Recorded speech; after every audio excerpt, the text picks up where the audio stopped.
Welcome to TrekTrav, I'm Trav, and I wanted to talk about something interesting today. So sit back and let's discuss, should have Seth MacFarlane have been offered the Star Trek franchise instead of Alex Kurtzman?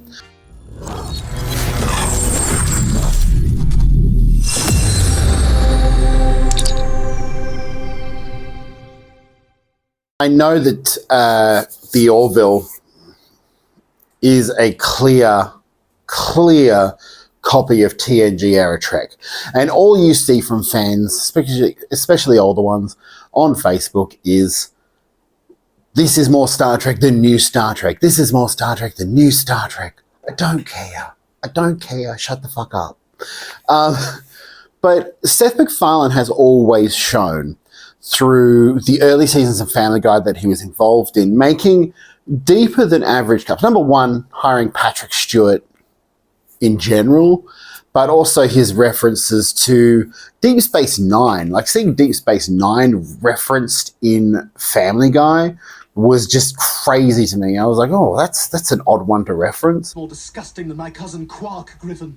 I'm watching your every move, Quark, so don't think you can get away with any law breaking. Yeah, whatever, man. I mean it. You'll have me to deal with. Ooh, I'm really scared. I could morph into a giant python and eat you alive. Hey, here's an idea. Why don't you morph into a guy with something interesting to talk about? We'd obviously had Voyager was referenced in The Simpsons and stuff like that, but there was constantly in Family Guy these Star Trek references, constantly references to things that Seth loved about Star Trek. That obviously took a back seat after sort of Seth sort of took a back step, and we got much more Star Wars related content, especially with their Star Wars specials, but also just in general, they seem to go, oh, it's easier to do a mainstream show like Star Wars, because believe me, there is very little on Star Trek you can sort of randomly shove into an episode. So then we get to things like Ted and Ted 2, and particularly Ted 2, which is obviously where they let Seth have a bit more freedom. And he's got things like Michael Dorn's in there. Rick! It is Ted. Hey, how you doing? Hey, what's going on? What are you doing here? You know, I just feel at home among the outcasts. What are you guys doing here? Well, you know, Rick and I, we just come here as a gag. You know, dress up like we're into this shit and fuck with the nerds. Hey, Spaz, why don't you go get me some Big League Chew? How about that, None of visitors in there. The question of Tammy Lynn's drug conviction. Hey, I did my community service. Yeah, besides, that was 5 years ago. She's clean. We've got Patrick Stewart doing the voiceover. We've got the Enterprise D at the end. We've got references in the Comic-Con ending of Ted 2. If you haven't seen it, sorry, spoilers. Lots of references to Star Trek. Michael Dorn's even dressed up as essentially Worf at the end of the movie.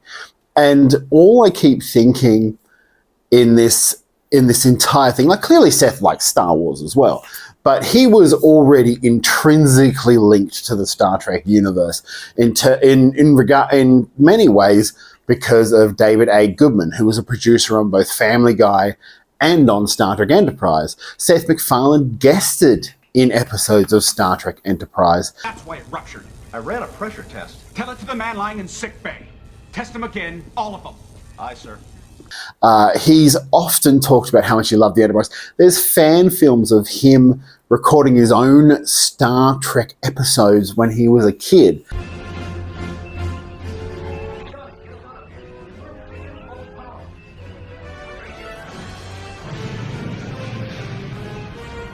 Like, it's a passion for him. Star Trek's a passion. And that's why, with the Orville, I don't think it's Star Trek. I'm sorry, that's just me. It seems like going back when we should be moving forward. But at the same time, there's a clear love for Star Trek in it. Down to the point he's had Star Trek actors like Robert Picardo and John Billingsley turn up in the Orville. We've just had this, and Marina Sirtis, like, just tons of sort of his love of Star Trek. He wants to work with Star Trek people. And it just seems really weird that Paramount wouldn't have offered him Star Trek at some point, especially back around Discovery's time, where Seth MacFarlane was at the height of his power. Obviously, Seth would probably want to make his own thing. But the Orville clearly says to me, and it kind of feels to me like Seth MacFarlane's resume, let me do Star Trek.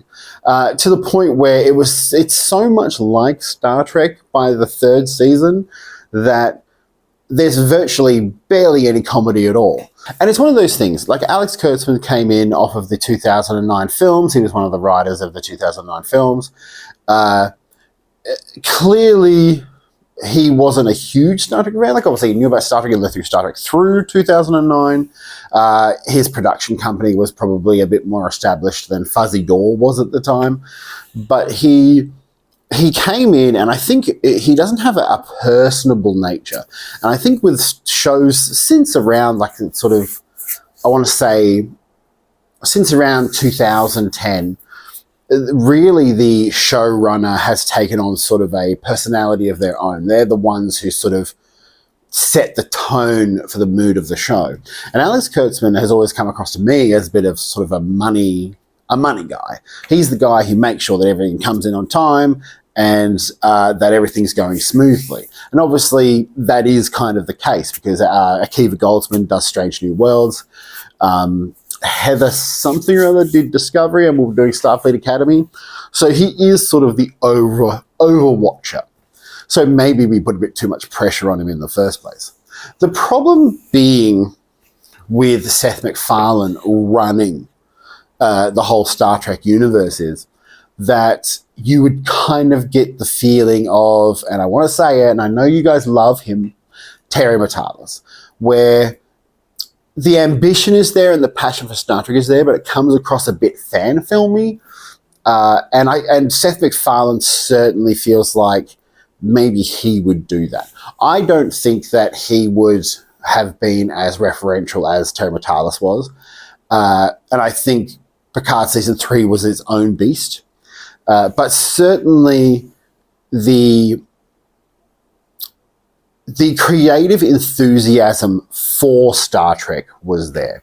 I don't think Terry Matalas was enthused with Star Trek. I think he just thought, hey, I can do this well.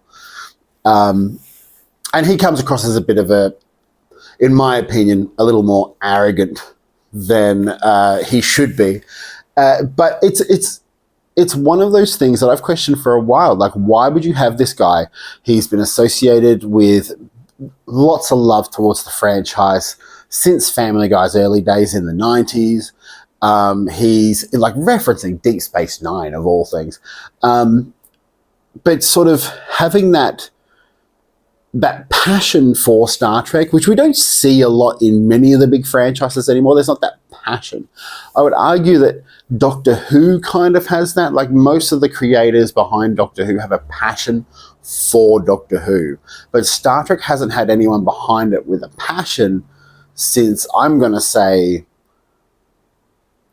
since the end of Voyager.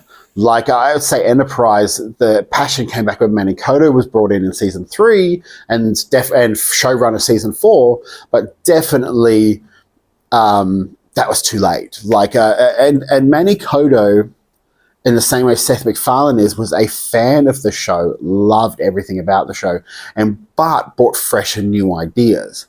Now, if Manny Koto was alive, hands down, he should have been handed the Star Trek franchise. But Seth MacFarlane, as far as I've read, has never been offered it. And it's kind of, I feel like, a mistake. I feel like you could get some damn good Trek out of Seth MacFarlane. I think he knows more openly what Star Trek means to people. Also, he's a bit younger and he's a little bit more, I want to say, popular than Alex Kurtzman. And I don't think popularity should be a thing, but certainly in terms of winning over new fans and old fans, it probably would have worked a bit better. Now, whether Paramount didn't have the money, or whether Paramount did offer it and we just haven't heard about it, or maybe you know something I don't know, it does seem like something they sort of omitted at the time. They sort of just ignored. And it's very much to me, it very much feels to me like Paramount likes having sort of a figurehead who's the money guy. Like, Akiva Goldsman talks about Strange New Worlds with passion and happiness and all that, but not, it feels Hollywood, it feels sort of forced to me. And Heather, forgotten her name, I'll put it in the thing, she talks about Star Trek with a passion. Like when you watch her, like, yeah, she's not super charismatic, but she has a passion for Star Trek, a passion for Star Trek Discovery in particular. And I think that that's who Star Trek franchises should go to. Certainly, say, for example, the deal with Alex Kurtzman disappears in the next few years, who should take over as leader of the franchise? I think they should go for people who've either been involved with the franchise before or people who've shown a clear interest in the franchise. And that's why Seth MacFarlane sort of stands out in that way. And it's funny because I hate people who say the Orville is like true Trek. It annoys me shitless. But at the same time, the creative passion for a Star Trek or Star Trek-like thing from Seth MacFarlane sort of makes him the perfect pick. What do you think? Who do you think should run the Star Trek franchise next? Who do you think has the chops to do a great franchise? I reckon we should just full on get Paramount to buy Doctor Who and have our finally Star Trek Doctor Who crossover. I'd love to see some fresh blood brought in that's maybe from some younger fans who are fans of the 2009 movie or fans of sort of all of Star Trek instead of specific areas of Star Trek, trying to recreate that specific area. I have been TrekTrav. Thank you for watching this video, and I'll see you next time. Subscribe to TrekTrav now.